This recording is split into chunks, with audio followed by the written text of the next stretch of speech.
అలాగే నా మీద సామాజిక మాధ్యమాల్లో కానీ వైసీపీకి అనుకూలందరూ రెచ్చిపోయి పిచ్చి పిచ్చి వాగుళ్ళు వాగితే మర్చిపోయే వ్యక్తిని కాదు, అది కూడా గుర్తుపెట్టుకోండి.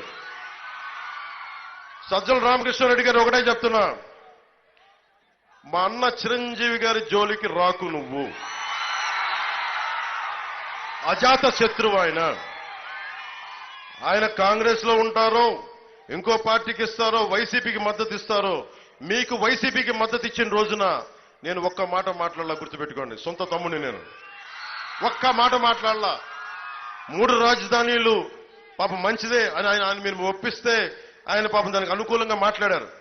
ఆ రోజు నేను ఒక్క మాట మాట్లాడాల. రక్తం పంచుకు పుట్టిన తమ్ముడు నేను. అంత అర్థం చేసుకున్న వ్యక్తిని ఈ రోజున ఆయన కూటమికి మద్దతు ఇచ్చారు లేదా అది నేను ఇంకా చూడల స్టేట్మెంట్. కానీ సజ్జల రామకృష్ణారెడ్డి గారి స్టేట్మెంట్ నా దృష్టికి వచ్చింది.